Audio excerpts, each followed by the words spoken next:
charging the other person a property tax. And I don't want to sound elitist or bourgeois, but I think this is some type of reverse discrimination, one way or the other. What is your take on that?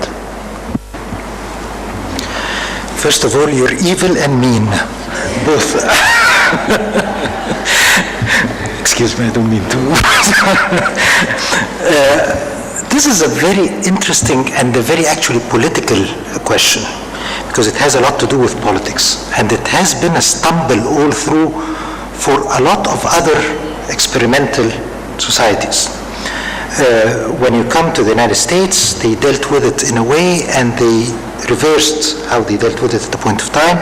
When you go to France and you see how this socialist component of it worked with it, it is a problem, and it is an issue of ethical aspect towards the decision-making people.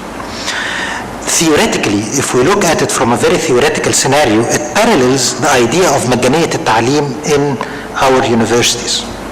At a point of time, you can say, yes, as a political statement, I will provide for مجانية التعليم. But in order for me to do that, I will do it based on that it should be subsidized, or people would fund it through another source. So it is not the lack of service or whatever that will be problematic, but I'm going to work with the student with the same requirement of his payment. For example, a student will cost me 50,000 Egyptian pounds per term so that I can give him good education, but he will pay nothing from it. I will subsidize the 50,000. I will get it from another source. So that's theoretically the same idea here. If you want to tax these people because they are low-income people, then you have to get the source of money from something else if you allow them to stay here for political and ethical scenarios. But of course, in theory it works, but in reality we're talking big money. It's not even compared to the education component, and that's not something that you can get.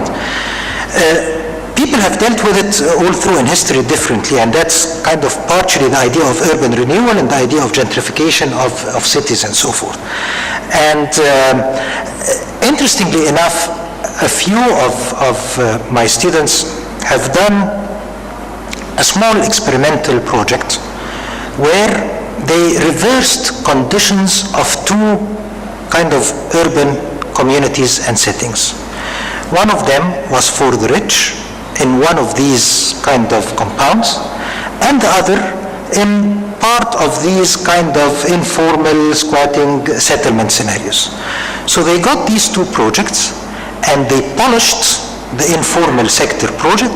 They kind of covered it up with paintings and put some trees and did some simple decorations as is, without changing the urban form of it.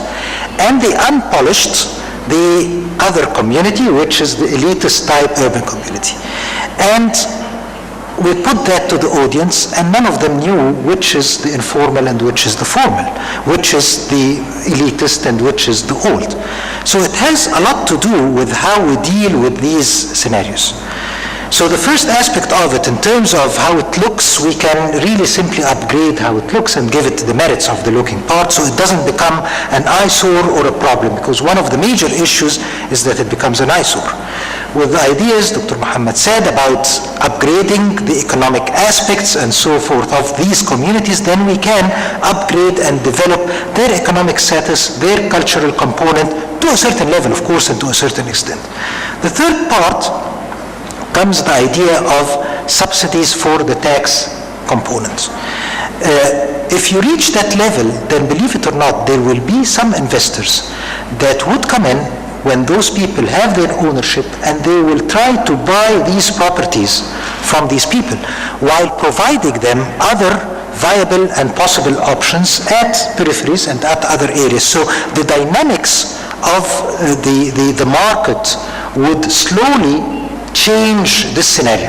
But if you want to say, no, this is a fantastic place, this is a good place that I want to take, and I want to just immediately throw you out, provide you with it has been tried, it did not work, and you will be mean at that point. Thank you.